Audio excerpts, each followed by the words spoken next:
This is the Collecting Real Estate Podcast. I'm your host, Stephen Purse, here with your co-host, Bill Hamel. I'm somewhat more comfortable collecting real estate than I am collecting other stuff.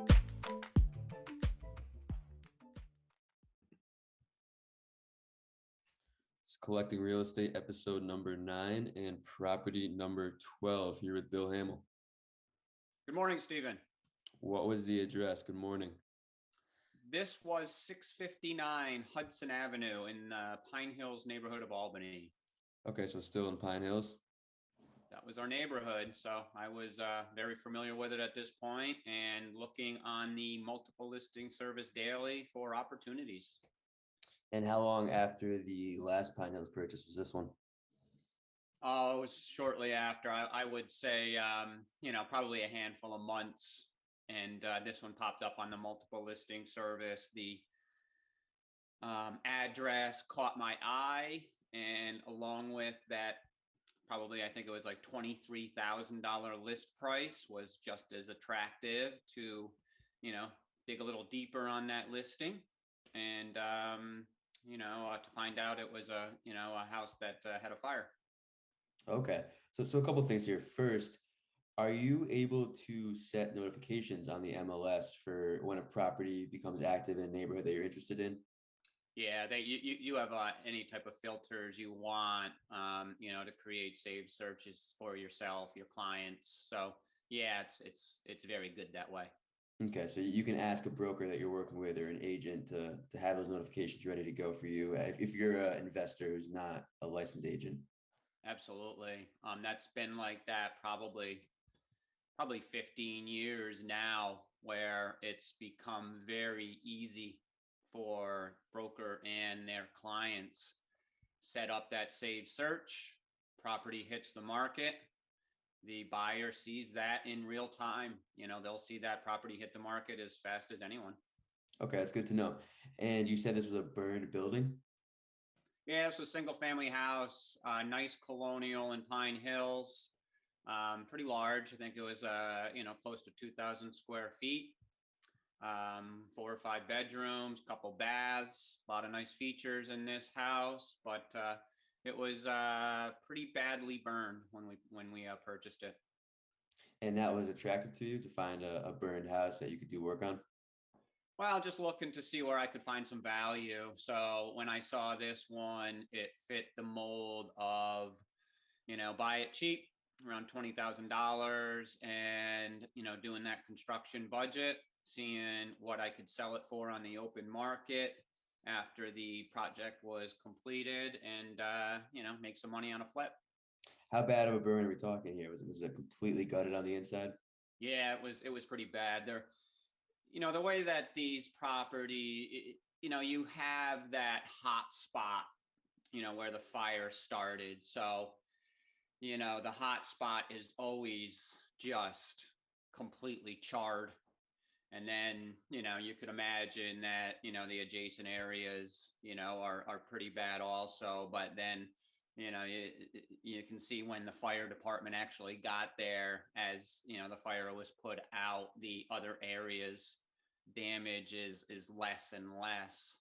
But what you find out on these types of properties is when it's put out, they douse the whole house with hoses, and water can be as damaging as fire. So, this turned out to be a total gut job where, we had to, remove the wall finishes, in this case, plaster, which is very heavy and difficult to work with, right down to the studs. So we had to do, new electric, new plumbing, right through the new walls, all the finishes. So I'm curious what it's like to get an inspection on a house like this, because I recently went through an FHA inspection, and they're circling everything they can see from chipped paint to extension cords being used. What is it like getting an inspection on a house that is gutted and has obvious signs of damage? Well, when we bought it, we didn't do any inspection. So at this point, we had a pretty fair idea of this type of project. So knowing that we were going to be putting in I think the budget at the time was, probably $60,000, $70,000. And, with that type of budget, we were going to, handle anything that came about, not only the obvious rebuild, but any surprises that pop up. You'd like to think we, incorporated that into our budget. My, partner on this project being my brother, who, he has a construction background as well, was able to also be involved in, the planning of this project and, making sure that we were as prepared as possible for, anything that was going to come our way. So you weren't worried about structural damage and the bones of the house being in bad shape? Well, we were worried naturally, but we took a good inspection of it, and we had a pretty fair idea of what we had to gut, what other structural members that may have been compromised from the fire or the water. And, you do the demo up to that certain point where you're comfortable, and you start building from there.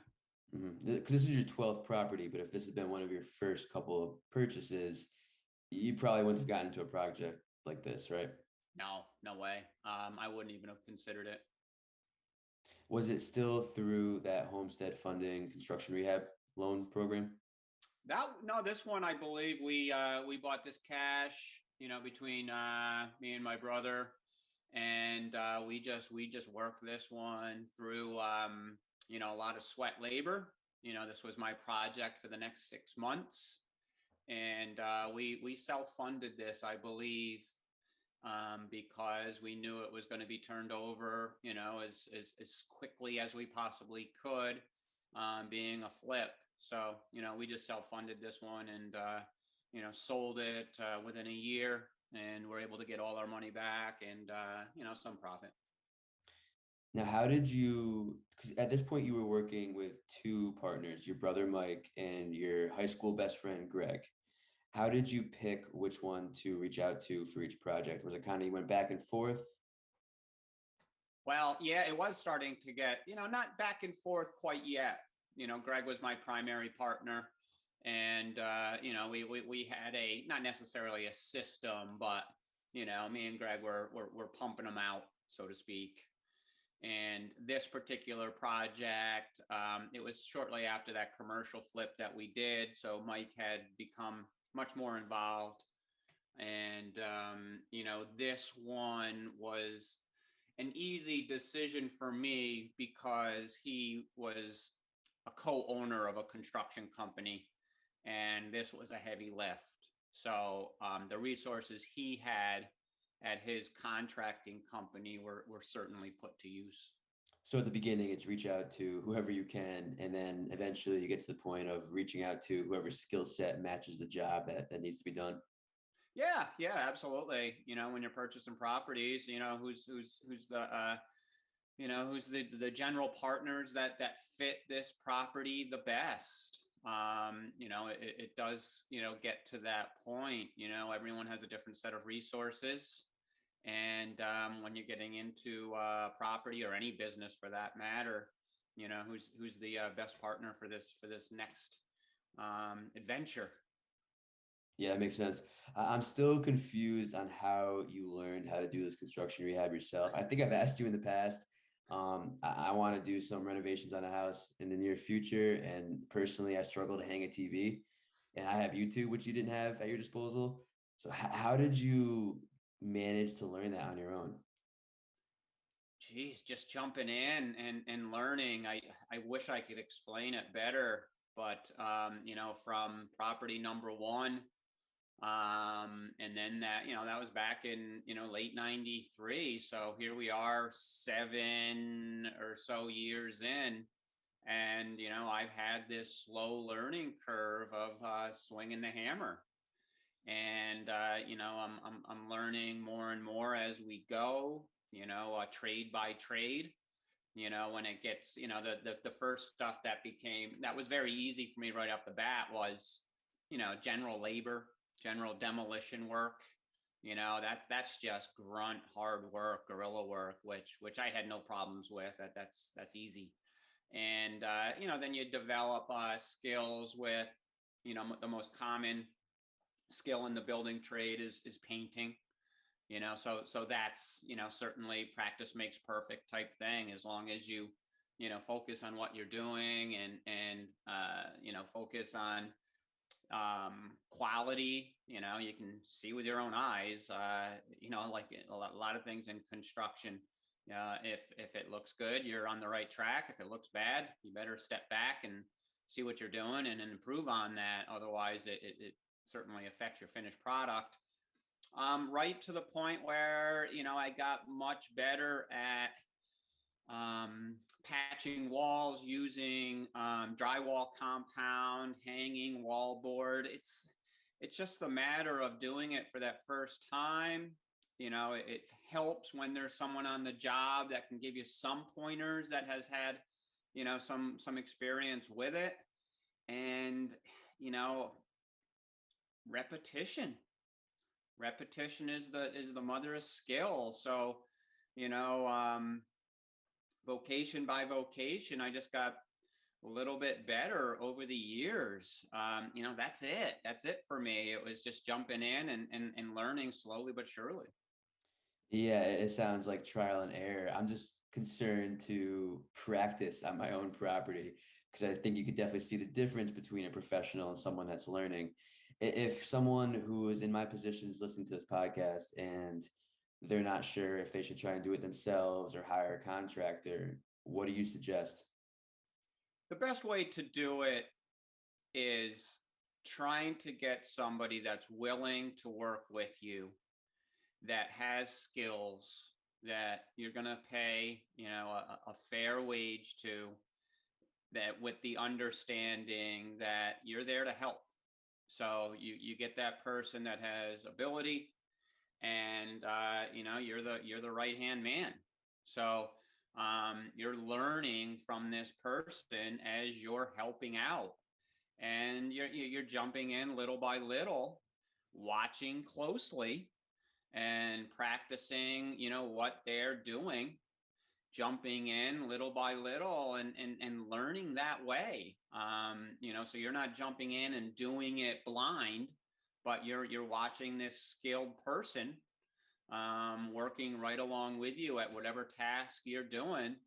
And if you're very interested in learning, just watch and practice yourself. And when you don't do so well, that person's there to help you along, fix what you might have done on those practice runs, and you continue on. So just like anything, you're just going to get better and better. Yeah, I think it's good advice. It's kind of a hybrid method of trying it yourself and hiring a professional. Back to the property. When you purchased this, was it a building that you had planned to rehab and resell, or did you want to add it to the Pine Hills portfolio? No, this was a flip. That was the whole idea. It was a really big house, so it really didn't fit at the time what I thought was a great rental property. It was a big house that I didn't think at the time. I may have been right, may have been wrong, but it was a large house where it kind of exceeded what I thought was the prime rental property, where it seemed to fit more of, that person who was going to owner occupy this. So they would purchase it for their primary residence. Seemed to be, the best use at the time. So the plan was to just buy, fix it up, sell it. And I was probably enticed a little bit by, having that commercial property that we flipped. So I, got a taste of that. So I was probably anxious to make some more quick cash. Yeah, I think this is three in a row now. And you said you kind of regret selling the last one because of how real estate has done so well in the last 20, 30 years. Would you say that you kind of regret selling this one as well? Yeah, it would have worked out great as a single family rental, without a doubt, because it was a high end house, and there's no reason why I wouldn't have been able to get a lot of money for that for a great tenant.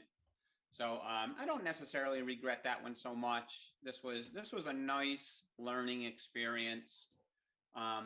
Just to get through that heavy construction project. I lived it for 6 months. It was, that last month or so was very difficult because you reach that burnout stage, where you just want this project to be over. But any real estate in theory, you never sell, just because it always, goes up. But in real life, you portfolio as many as you can. But it's nice to incorporate some quick cash as well, just to keep that cash flow rolling. Yeah, so you don't necessarily regret it, but the moral of the story is to collect real estate. Absolutely, absolutely. Build that portfolio and let real estate do its thing. Were there any crazy stories? Did you walk in and find someone squatting in the property or any cockroaches? No, it was still packed with all their stuff. So the property burned. They really didn't take anything out because there was some serious damage. But there's always some diamonds in there. Some nice antique furniture that we were able to salvage, sell. Most of it ended up in the trash, but yeah, it was no other major surprises other than that. Just getting it cleared out so we could prepare it to gut and start building. Was there anything specific that this taught you besides how to rehab a house for 6 months? Yeah, well, it was general contracting without a doubt. So I did. I was the general contractor. I was living this job for 6 months, so you can't do this by yourself, and I certainly didn't have the skill set to do this by myself. So it's a matter of expediting a lot of different vocations, when you're doing a gut job. So, we got the demo done. It was a group effort. A lot of my brother's employees from his construction company jumped in. So we probably had 7 or 8 people gutting the house, got through that. And then it's the matter of, getting with the building department, getting the proper permits. And then you're hiring an electrician, you're hiring a plumber, you're hiring heating contractor, you're hiring drywall installers, on and on and on, without getting into the full list. So it's kind of like building a house, to be honest with you. Yeah, there's a lot that goes into that. Is there anything that you would do differently looking back at it? Yeah, I would have gotten a little bit more help. And at the time, it was just the way that I was. I was just deep dive into the project, and I was going to, control the day to day and do as much as I possibly could. So I'm not only the general contractor, I'm also doing a lot of active work on a daily basis, which, just like I've said in the past, you sub as much as you can out just to free yourself up a bit, because I was just consumed for 6 months. There was nothing else I could think about other than this project. Mm-hmm. You were really consumed in it, and you just flipped 2 properties. You're about to flip this third one. Is this about the point where you start thinking that losing the W-2 job might help you in the long run? Yeah, I had my eyes on that anyway. So yeah, we're getting closer and closer. I think that I was probably still a year or two. Oh, actually, I'm sorry. Right after that commercial flip, I think shortly after, I was able to walk away, because I made some good money on that Citadel Square flip, and I think that was it for me. So at this point, on this project, I didn't have the W-2. Okay. I know that's a very frequently discussed topic of when to lose the W-2 and go headfirst into whatever entrepreneurial venture it is, if it's real estate or 1099. Was there something that let you make that switch? Was it just the amount of money you got from the commercial flip, or was it something you were waiting for to make that switch? Well, it was the money I made, which gave you some assurance. Now you had some money in the bank, made you feel comfortable. And then, you get into a job like this, I wasn't the general contractor working for nothing. I was a co-owner, but also the general contractor getting paid on a daily basis. So, this was a big job. So, I was there every day making money. So, it was easy to justify, 7 days a week, I'm making money every day, as the contractor. And then when the property is finalized, and it's liquidated, then I'm making money as the owner as well, with that final proceeds. Absolutely. Is there anything else you want to add for this property? Yeah, this was, the beginning of a great relationship that had I had met a heating contractor plumber that was referred to us, and he ended up being a very, very valuable resource for us for the next 20 years. His name was Bob Jones, and he was, he always had a helper or two, but he was a great hot water boiler man and also a great plumber. So he helped us out on this project, installed the heating unit, and gave us some tips along the way on that project. And it was, he was such a great resource and became such a great friend along the way, where he just had so much knowledge, and he worked like no one else. So you appreciate that more as you get to know him more and more over the years, where this guy was old school, and he worked very hard, very reasonably. He was very dependable, very reliable, and he was a solution to so many of our problems from there on in with our business. They say it's a relationship business. And when you find someone that's such a valuable asset like that, you have to protect them and keep them close.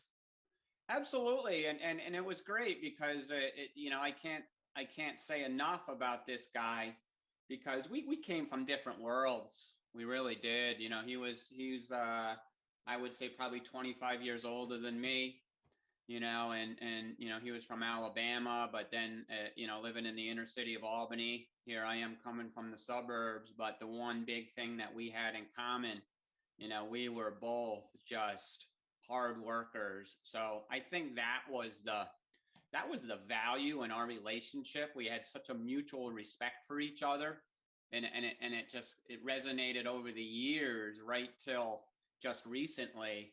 He was, in his 70s, and I'm already out of property management, and here's me and him, huffing an oil tank, into a basement on a single family that I was selling. So, that was our relationship, where, from the beginning at this property, and then, just probably 4 or 5 months ago, 6 months ago, that we were hauling an oil tank into a basement. We just loved working with each other, because we both had that same work ethic that, it was just, it just bonded us, and he meant so much to me.